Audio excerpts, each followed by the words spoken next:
Start. Oh my gosh, I think we're live. Okay. Hey. Hey, hi everyone. Okay, so this is episode 1 of the Port Haven StreamCast. I'm Yoda Bauer. Woo! I'm Yoda Bauer. Some of you know me as Jess. I'm here with my boy, Professor Django. Yeah, I am here, Professor Django, your boy. You may also know me as Terry, depending on where you have seen me before. But we are here with our first episode of what we hope to be a regular streamcast. We want to do this pretty regularly. We did one of these before as a kind of special thing for having 100 subscribers on YouTube, which we now have over 175. That's just ridiculous. But we want to come here basically every week so that we can be here to talk about Star Wars news, things that we're doing on the site about Star Wars, and answer your questions about Star Wars. Basically, if it's Star Wars, that's what we want to do. So we're here today with basically the first one of these, 179. Yep, 179 subs is where we're at right now. So That's sitting pretty. That's great. I'm trying to spam the link out, and I'm so excited to do this. I can't even remember how to send out a link. So I'm gonna work on getting the link out there. But today we're gonna talk to you about this book, Legends of Luke Skywalker. If you haven't read it, don't worry about it too much, because it's gonna just basically tie into discussion about The Last Jedi in general, more so than really getting into the nitty-grittiness of the book. But it's a book that really had a lot to do with The Last Jedi.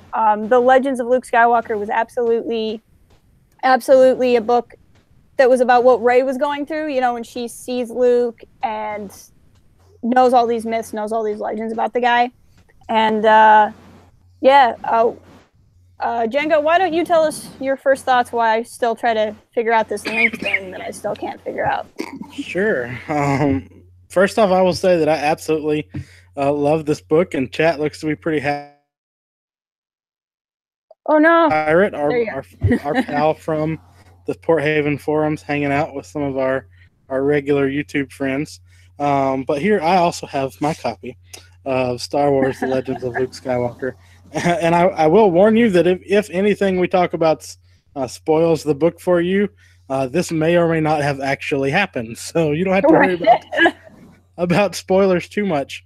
But the whole idea of this book, it's written by Ken Liu, and it was actually billed as a kind of young adult Star Wars book. But basically the idea is it has a plot, a storyline, and characters that go through the story. But basically there's these people on this ship, and they're all telling different stories that they have heard before about Luke's scenario, where basically everybody has a Luke Skywalker story.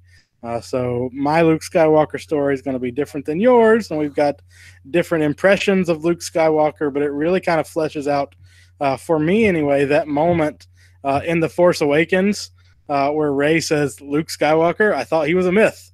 You can easily see how this book fits into that world. This book is all myths and legends and stories that people have heard about Luke Skywalker, where you can easily see where they could question if he is a real person. You can see where Rey gets that impression. Oh, absolutely. I've also solved the tweet problem, so that's good. I really liked this too, because it got into, there were all different kinds of myths. Like, one of them is a conspiracy theory that, the whole Death Star destruction thing was made up. One or two of them felt really like they were things that could happen, like really could be canon stories, could be stories that were true in the Star Wars universe. And then there are a couple that are just weird, like the one where Luke was also a droid. But I also liked that because it was like even droids have legends about Luke Skywalker. And right. It really meant a lot to me reading it, because if those of you who are here caught my Moral of the Last Jedi video, I made that video before I had finished this book. So kind of my thesis statement of that video was that no one is Luke Skywalker, and if I had finished this book before I made that video, I would have changed that thesis to be that everyone is Luke Skywalker, and that's really the point. And this, along with The Last Jedi, kind of takes being a hero at a like Luke Skywalker level away from the fictional universe and puts it back in our hands and shows how we can be the hero. So I kind of want to dissect that and getting into The Last Jedi. Yeah, and I think this goes along really well with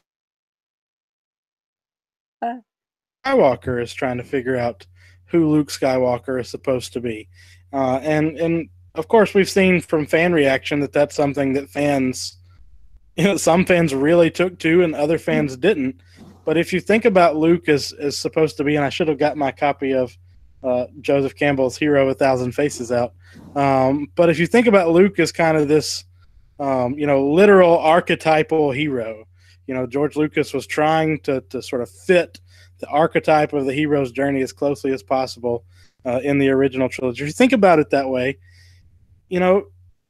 I think personally, and I think this book sort of shows the same type of thing, that Luke Skywalker can still be that every man. He can be all things to all people, as they say.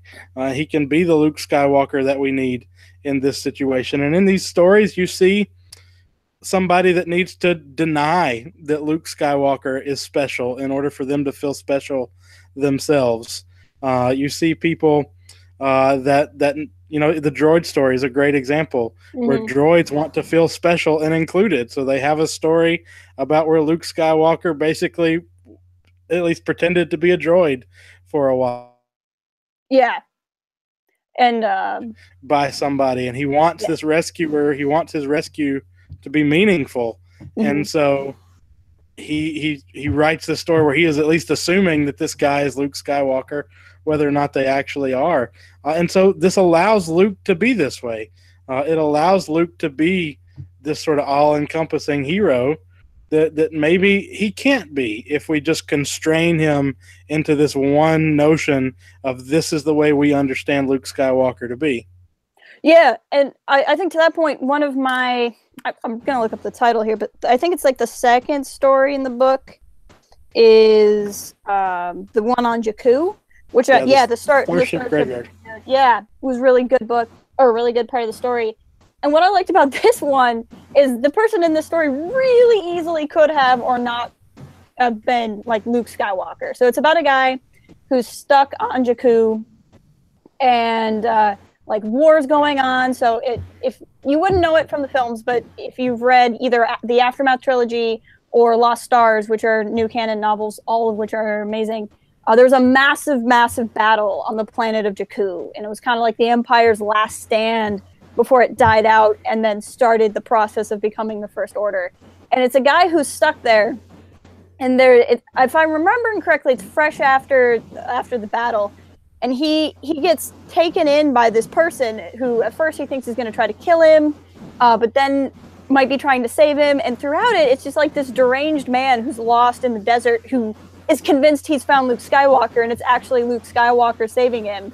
Right. And it's kind of funny because throughout the story, the man he thinks is Luke Skywalker starts taking that upon himself, and you don't know if it's Luke who's been outed, and now that he knows he's Luke Skywalker, is proclaiming who he is and is like inspiring people, or if it's literally just a dude who's like, well, everyone thinks I'm Luke Skywalker, so I'm going to be Luke Skywalker today. And that was really fun too, where it's like people don't know what Luke Skywalker looks like. And to be honest, I mean, he's like a blonde-haired, blue-eyed human. There's probably a lot of people in the galaxy that look like Luke Skywalker. Right. And that was a fun element for me too. I mean, and it really just, it sort of emphasizes this idea that Luke Skywalker is the hero we need him to be, even as our needs for a hero need somebody to bring balance to the Force and redeem Anakin Skywalker. Luke is that Luke. When we need somebody who's a pilot that can blow up a Death Star, Luke is that Luke. When we need somebody who can be flawed so that we can give ourselves permission to be flawed.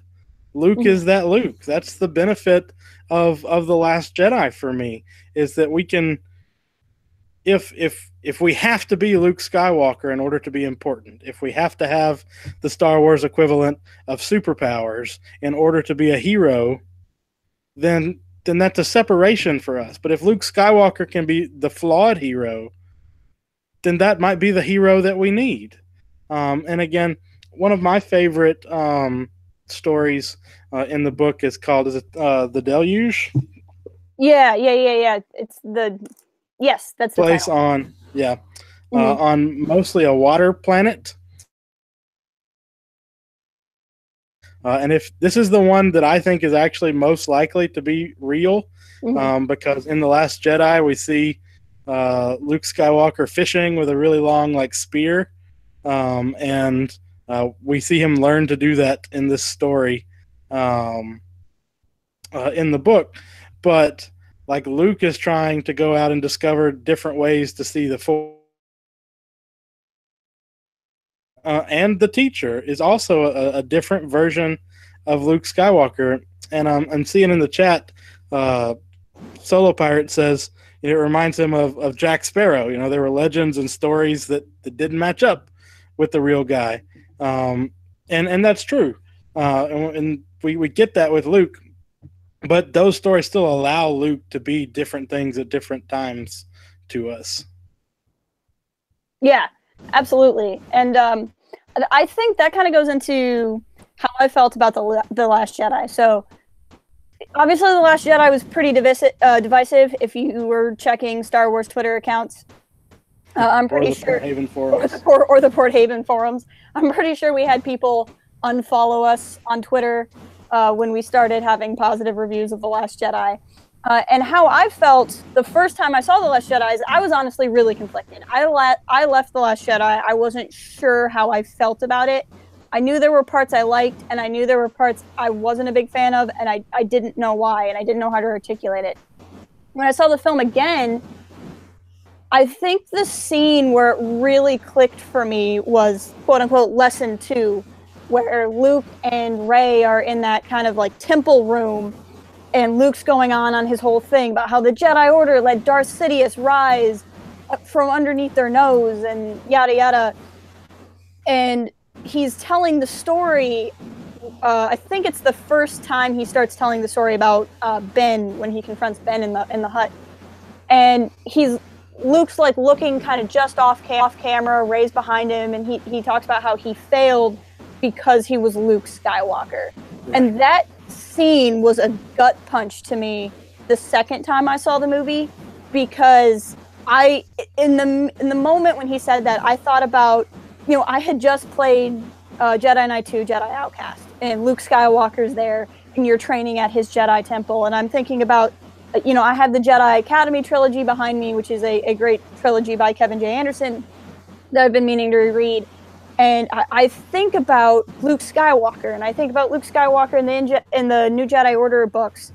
And I realized I was looking for that Luke Skywalker, and I had this real visceral reaction, like I was somehow responsible for the state that Luke found himself in. That because I needed Luke Skywalker to be the guy from those books that he could never be, he couldn't live up to my expectations, and so he fell. Not fell and he fell to the dark side, but just he fell from grace. And in that moment, I've really connected with Rey. I never had a problem with Rey. I liked Rey as a character, but I didn't have this sense that she was me in some way until that moment when I realized I needed Luke Skywalker to be something. She needs Luke Skywalker to be something. But instead, both she and I needed to learn that it isn't about Luke Skywalker, the person. It is about Luke Skywalker, the myth, and what that can inspire in either of us. Right. I mean, and I think we see that too. So, one of my favorite parts, if you're just jumping into the stream, that's what we're talking about. Mm-hmm. But one of my favorite parts of the book is as one person, I think it's the first story, as they're like trying to tell this story where basically Luke is a sham, and Luke is part of the Okinobe gang, and they're basically these con artists that are trying to trick people and swindle people out of their money. And Luke is like, well, there is a person, as this the person that's telling the story is recounting the first time they told the story. It gets kind of meta, I know, but there's a person there, like in the bar, while this person is telling their story, is like this masked, or not masked, but like this hooded, robed figure in the corner that takes an interest and keeps asking questions. And so you can almost think that it's Luke hearing these stories about himself. And so, like, Luke knows all the stories about Luke Skywalker. Luke knows all the legends. Luke knows all the myths. And until that moment where he's there, in Ben's room, he thinks he can do that. He thinks he can be that. And he gets so terrified of the idea that he can't be the Luke Skywalker that people needs him to be, that he just shuts down completely. Mm-hmm. Yeah. And in The Last Jedi is him learning that he can still do that he can be the Luke Skywalker that people need him to be. And it may be too late for him to mend that relationship with Ben. I don't think they're going to end up being best pals again by the end of the film. The way we get that moment with, Force Ghost Anakin and Luke at the end of Return of the Jedi. I don't anticipate that for Ben Solo, for Kylo Ren. Mm-hmm. But Luke gives himself permission again. And I think that's the important next step in his story. I would agree with that. And I think that what's really telling about it, too, is I feel like for the people who felt like Luke Skywalker was ruined in The Last Jedi, and if you feel that way, I'm not trying to call you out or make you feel bad for your opinion. These movies are very subjective, and however this movie makes you feel, you have a right to feel that way. But in a lot of ways, I feel like if you're worried that this movie ruined Luke Skywalker, you really just got to watch that last act of the film again, because that's what's so interesting to me, is this movie takes 2 hours basically deconstructing a myth and saying the myth is just born out of this mortal person who can't live up to it. But then after doing all of that, in the end, says, but we need this myth anyway. And I said this in my moral video. The end of the film, the hero who saves the day and lets the resistance get away is literally an illusion of Luke Skywalker. It isn't Luke Skywalker the person. I mean, yeah, he's a force projection, but like, really think about that. The illusion of Luke Skywalker saves the day. The illusion of Luke Skywalker is what inspires the stable children with Broom Boy at the end. There's a lot of people who are like, who is Broom Boy? What's Broom Boy going to do? Is he going to be the next hero? I think you're kind of missing the point there too, and maybe he will be. It wouldn't surprise me if he got a whole comic series, but the point was that Broom Boy was a small child who was inspired by a legend of Luke Skywalker. I mean, the scene you see the little boy telling Broom Boy, it looks like the scene from the end of The Last Jedi. It's Luke standing in front of all these Imperial walkers, and I think that's very intentional, because when Luke and Rey are talking for one of the first times, and Rey's like, Leia needs you, and you need to come back to the Resistance, Luke's like, what do you want me to do? Stand in front of the whole First Order and wave my sword around and be Luke Skywalker? But that's what he actually does. Like, he conjured fan fiction in his mind, and then at the end of the movie, that's what he does. He's like, I can't really honestly do anything, but I can make up this story that's what people want. Right. And that ends up being what saves the day. And it's so meaningful to me. And again, I read this book before I saw The Last Jedi, because, I wanted to, it was part of the journey to The Last Jedi, was how it was marketed. And so I read all those books that came out beforehand because I wanted to know if there were clues about what was going to be in The Last Jedi. And I think seeing it then, I came out of my first viewing the way you came out of your second viewing. And like, I think it made it that much more meaningful to me to have read this book and then to see Luke struggle with the idea of being this aspirational figure. Um, it was pointed out in chat that even when we meet Luke for the first time, he's this boy on Tatooine who's dreaming of all the things that he can be, and then we get Broom Boy on Canto Bight who is dreaming of the things that he can be, and he is Luke goes from the boy that needs the inspiration to the man that can be the inspiration, and he learns how to do that in the Last Jedi. In the original trilogy, Luke is not concerned about his legend. I maintain that Luke is not even primarily concerned about the Empire after Empire Strikes Back. Luke is concerned about redeeming his father. That is what his quest is. It's a quest of redemption. Luke doesn't care about balancing the Force. Luke may not even know the prophet inside his dad, and he wants to rescue that. But in The Last Jedi, Luke has to become something more. He has to become something bigger than that, and he figures out how to do it. And I think that's a really great point, especially because if you think about it, Luke Skywalker on Tatooine, he was inspired by the legend of his father. He talks about when Obi-Wan tells him that he was a Jedi Knight, same as your father. And Luke's like, oh, but my father was a navigator on a spice freighter. Like, as soon as Obi-Wan puts the idea in his head that his father was this other person. I mean, yeah, Luke had aspirations and he wanted to go to the academy to be a pilot or whatever. But what kind of kickstarted him to feeling like he could do it was this knowledge that he was descended from this really important person. And then that whole myth of his father gets deconstructed when he finds out his father is the literal worst person in the entire galaxy. And I think that's why he goes on this redemptive arc, that he really needs to save Darth Vader, because he wants to save this father that he didn't think he had. But I think it's also, in a way, a search for his own meaning. Like, if he can redeem his father, then he's found his own place in the galaxy. And that's what Rey wants to do. Rey wants to find the dad she didn't know she had, who will give her all this value, and she doesn't get that. She actually, in a weird way, has maybe not harder, but still a very difficult path that Luke didn't have, where she has to find this motivation to be who she wants to be because it's who she is and not because of any other reason. Yeah, and it's interesting to me too.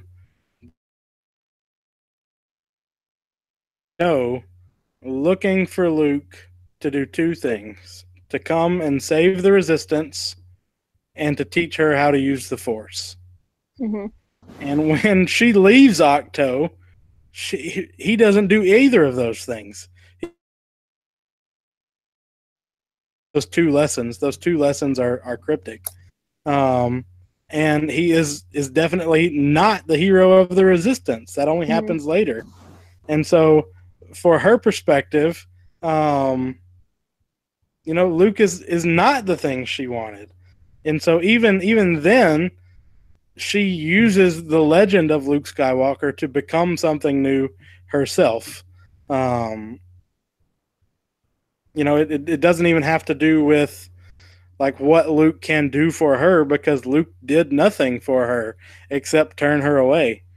But I was also thinking too, and I know you and I have discussed this earlier when we were discussing the book, but one of my favorite things about this book too is that we see Luke basically on a quest through these different stories, and different ones of the stories touch on this more than others, but trying to understand what the Force is.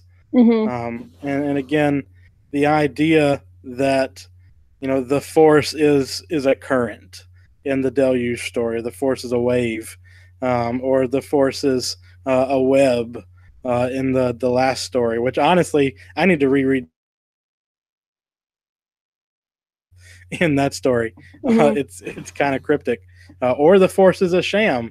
And when Luke is trying to find these Jedi temples and collect this Jedi knowledge, that he. Like, we also see that process in the book here too. And the reason why I wanted to talk about this book, kind of going into all of that, is for some of you who may not be familiar, I don't know if you can see this. I don't know if it's going to be reversed or backwards on the stream or whatever. But you can see this is called Journey to the Last Jedi. So they did the same thing with The Force Awakens. There were books that were called Journey to the Force Awakens. There were several books that were The Journey to the Last Jedi. And some of them were, for example, there was a couple of things about Phasma that filled in backstory for her and how she was able to survive Starkiller Base when it exploded and that sort of thing. But this was really interesting because this book was labeled Journey to the Last Jedi, even though it didn't really contain canonical information. And having read it, I'd read about half of it before I saw The Last Jedi, and I didn't finish it until after. And now I kind of wish I would have finished it before seeing The Last Jedi. I think I would have had a different time the first time I saw the movie. But this, I think, was to really try to set people up to be more accepting with what they were going to do with Luke. I think they knew that it was going to catch people off guard, because in a weird way, The Last Jedi is as much about Star Wars fans as it is about Star Wars. And I think a lot of people didn't react to that well. And I just think this is such an important book to read if you're still trying to get your mind around how you felt about how Luke was treated in the movie. Right.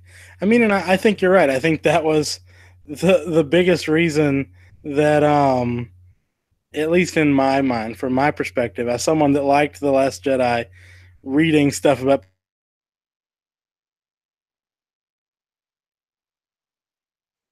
Terry cut out. Didn't like that The Last Jedi was trying to prove a point to them about them. They didn't like that the movie was as much about them as it was about Luke Skywalker. And they didn't really know how, because I didn't mind that so much, but other people did. But yeah, and I think that's one of the things I like about this book too, is because this book makes Luke Skywalker as much about the people who are telling the stories of Luke Skywalker as it is about Luke Skywalker himself. And so we can even see that in the story of the book itself, where it's not just these legends that are presented as disparate, because they could have just collected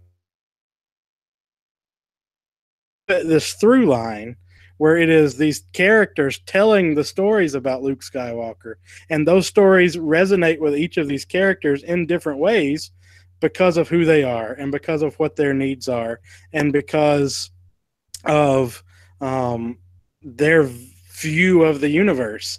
And so this story is as much about the people telling and hearing the stories of Luke Skywalker as it is about those stories itself. And that's exactly what The Last Jedi was. So I agree completely. I think we're getting on the half-hour mark, so I think I've said everything I need to about this book. Django, I don't know if you have anything else. Chat, if you have anything you want to see or want to ask us, just go ahead and go. But yeah, I guess while I wait for chat to get caught up, my final thoughts. Really, first off, I'd highly recommend you read the book. Not every story might be to your particular taste, but I think there's 6 of them, and they're all really different. Like I said, one of them is this kind of crazy X-Files conspiracy theory. 2 or 3 of them are interesting looks at the Force. 2 of them are kind of more comedic and weird. All of them kind of just play with the idea of who Luke is, and I think it's a really good read.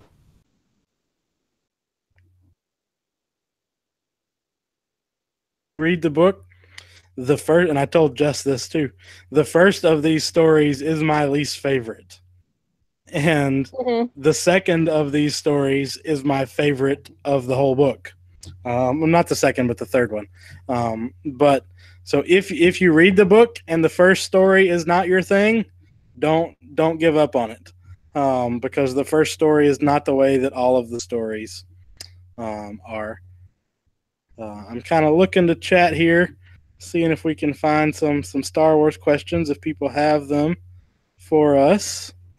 Mostly, apparently, somehow a very strange discussion has started up in chat that seems to be distracting everyone. But that's fine. D-Man wants to know what we think of Luke's death. You want to go first? Sure, I'll be happy to. I thought it was really well done. Um, I think that Luke. It's almost to me, and again, different people may have read this scene differently. To me, Luke doesn't so much die as he realizes he has accomplished his purpose. Um, and so, like, he gives himself to the Force the same way that I don't feel like Obi-Wan died. Like, I don't feel like Obi-Wan died because Vader killed him. In my mind, Obi-Wan had disappeared before that lightsaber struck his cloak. And it's the same way to me. Luke had given himself to a Force that he had completely cut himself off to previously. Yeah. And He's obviously not physically alive. I'm sorry. No, you keep cutting out. I can't tell if you're done or. Oh, I'm sorry. I was just saying I don't really know that I count it as a death, even, because he didn't physically. I mean, I don't think he's going to physically be alive again, but he gave himself over in a way that's not the same thing.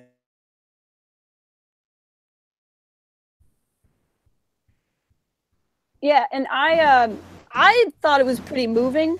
To be honest, I think it also adds legitimacy to something that Kylo said earlier. So in the beginning of the film, when the Force Skypes or Force timing, whichever term you kind of prefer, start happening, Kylo is trying to figure out what's going on, and he's like, "You can't be doing this. The effort would kill you."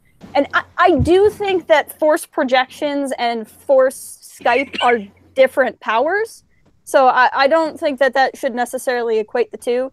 But I think it was set up early in the film that something that takes that level of concentration would be very, very taxing on you. Right. And I think it's a very important kind of balancing, to use a role-playing term, it's a very important balancing mechanic in that you have these Force users that can do this super powerful stuff, but it's like, why didn't Yoda do this? Why didn't Qui-Gon do this? Why didn't Mace Windu do this? And I think that it could, but yet Luke somehow just seems to know how to do it. I think part of it is Luke was learning techniques. We can presume Luke was learning techniques that weren't Jedi techniques in his time between his exile and the Return of the Jedi. But I think it's also that these Jedi wouldn't want to do that because it's so physically taxing. And to the extent that Snoke was involved with Force Skype, if you want to believe Snoke, which open to interpretation, I would say Snoke probably doesn't care because he's not exactly winning any Miss Universe contests. So he probably doesn't really care if there's a physical manifestation of what he's doing. In the same way, if you look at Revenge of the Sith, when the Emperor, the soon-to-be Emperor, when Palpatine is fighting Mace Windu, and that's when the Emperor becomes scarred, in some ways that is because he just got zapped by Force lightning. But Luke doesn't go through that same transformation when he gets zapped at the end of Return of the Jedi. A lot of fans have thought that that's just Palpatine finally revealing himself, finally able to let his darkness out and kind of hit the full height of his power, and so he changes physically because of that. So I guess, and it's a long way of saying I was okay with how they did Luke's death because I think it ties in important elements mentioned earlier in the film and has ramifications for just important questions of why don't you do that all the time? So maybe that's more of a house cleaning thing than like a good storytelling thing, but I appreciated his death in that way. And I think it works on both levels. We also got a question in chat, and I'm going to attempt to pronounce it. We got some people. But Lai Quinn, or is it that Lai Quinn? Lai Quinn. Lai Quinn wants to know if we like Porgs or Ewoks better. Oh. You want to go first on this one and disappoint Twitter? How much can we risk the wrath of Porg Nation? Well, I mean, I have a pet Porg, so I probably would have to be Team Porg anyway, just because otherwise my Porg might try to kill me in my sleep. And I already have a lizard that tries to kill me in my sleep. So that's a thing. Although I would say an Ewok would probably win in a fight, for sure. Like, Ewoks are probably more useful, because of the whole like they can fight thing. That said, porgs are good eating, and Ewoks try to eat you, so keep that one in mind.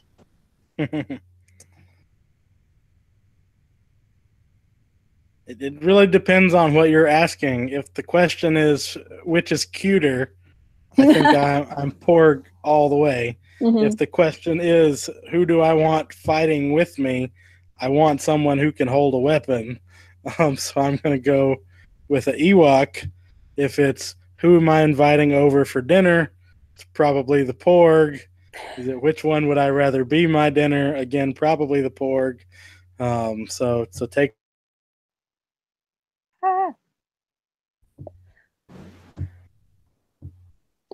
All right. I saw Solo said something, but I couldn't tell if he was responding to us.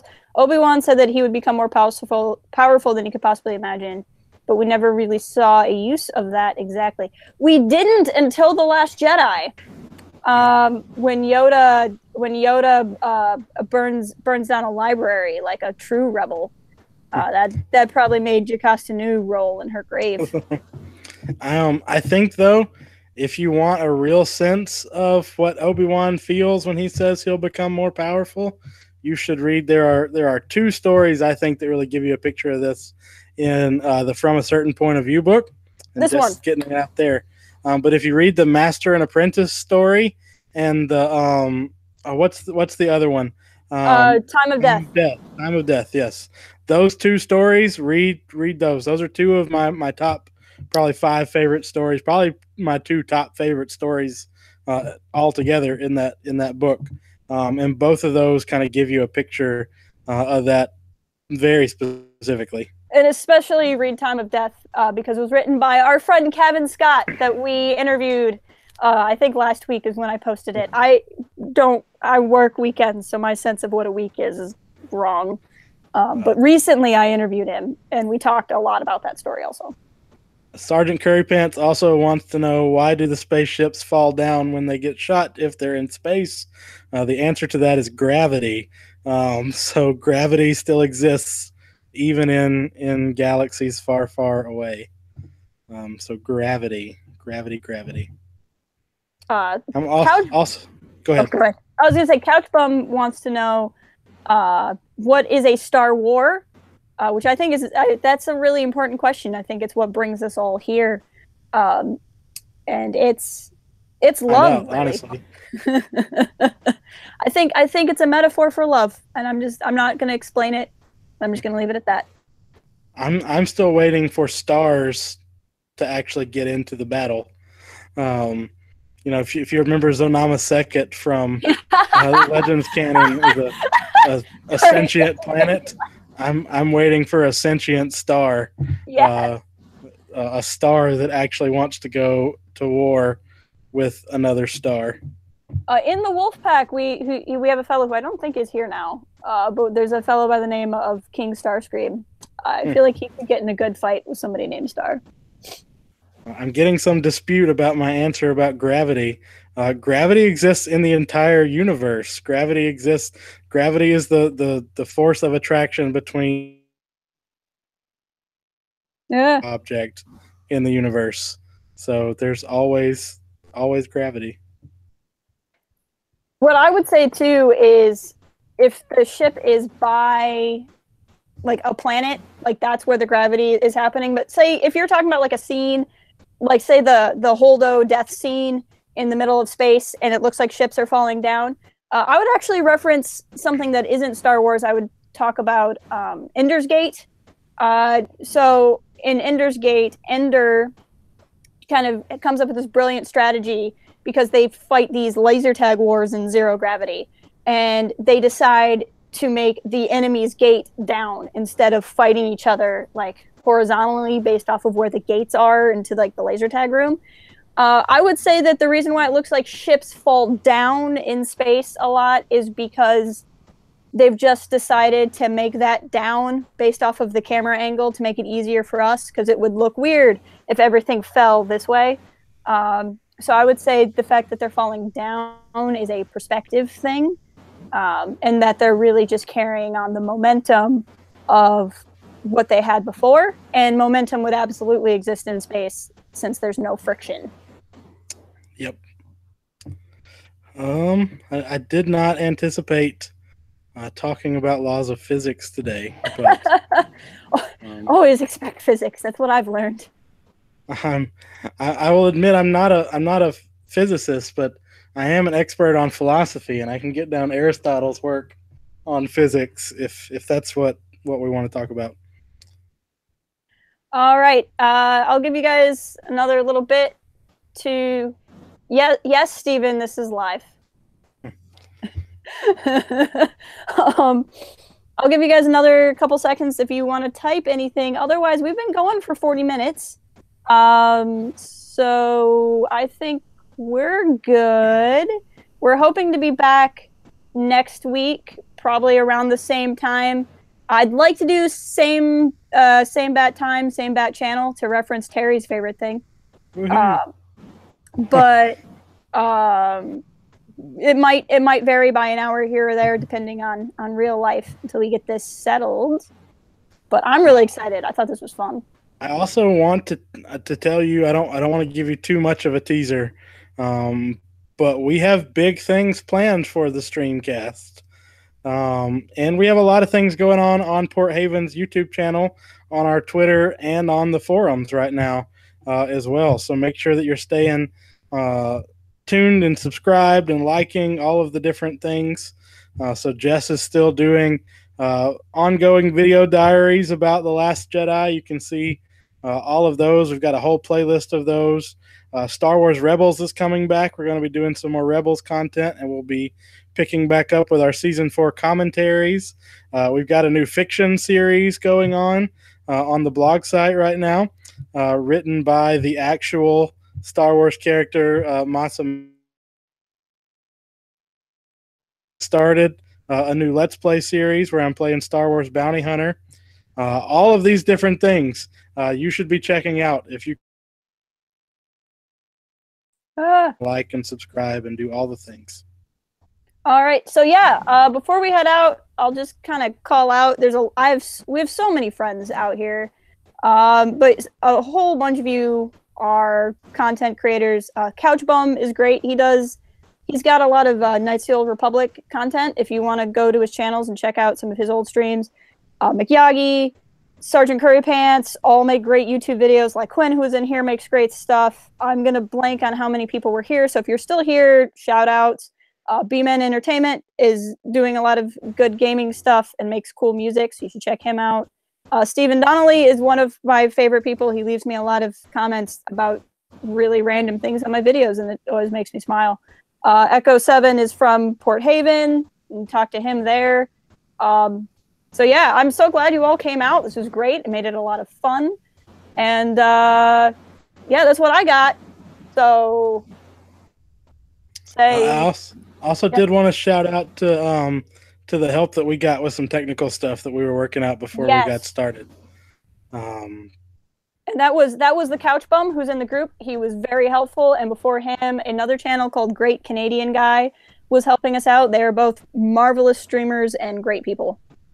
So thanks, guys. And that's what I got. So I guess to all of you, keep it real and fly casual.